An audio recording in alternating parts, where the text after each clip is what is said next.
Today is March 21st, 2022.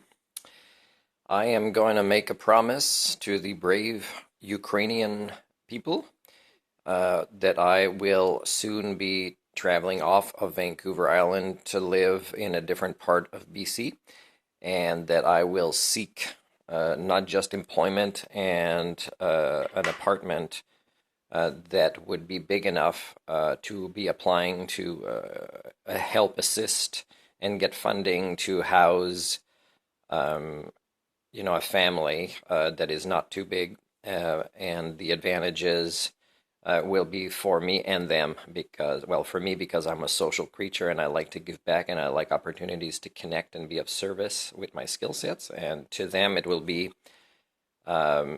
to be with somebody that has counseling skills, mental health certificates as well, and life skills coach, and that is understanding of what they've gone through with the traveling that I've done and the misery that I've seen in my travels, and understanding the concept of trauma as well with the work experience I have.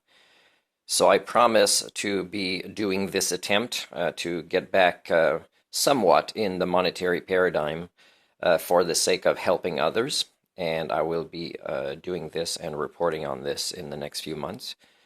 I want to say as well, with what's happening is if I would be very disappointed in the species I share DNA with if, let's say, there's a coup and Putin is killed, or he commits suicide, or something happens where this war ends today, that it's not enough. It's not enough to compensate the victims. It's not enough to assure it wouldn't happen again, because there's too many soldiers in the world who are willing to pull triggers, including not necessarily pointing directly at a person they can see, but also knowing that there's a chance, a probability that many innocents will die. There's too many people like this in your species, just like in the last war. So, and this is already World War III. There's no,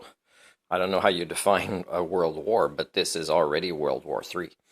And too many innocents are ongoing victims, and in ways that no country in the world that I know about has the resources to assist them to overcome the hardships mentally that they will have gone through if they survived, and that will be passed on for generations, as is always the case with the inhumane behaviors that you believe comes from others when it actually also comes from yourselves.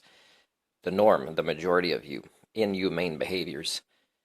In a way, there's many ways that if I apply human standards, many leaders of the organization of NATO or of the membership of nations of NATO or United Nations should also be going to jail for crimes against humanity or war crimes. So I'm using human standards. And because you guys are so far from that, you don't realize that, even if, you punish Putin in an international criminal court and maybe a dozen of his supporters, you don't realize that these cycles will continue to happen, living by these subhuman standards that you do. So all I can do is talk about this and role model this and film as many videos of what an Homo sapien would do and would talk about and act like. And hopefully, probably long after I'm gone, somebody's going to say, what's this Dr. Humanics YouTube channel? Why did he call himself that? And how do we have hundreds and hundreds of videos of somebody talking about things in a different way, acting in a different way, making different choices, and, that we have not learned anything from it, and we probably won't now that he's gone as well, and just are living in a world that is even harder without the right human thinking tools or Homo sapien operating system to cope with it. But the best thing I can do is to just do my due diligence with somebody that was born with DNA that had the potential to develop over time real humanity up here.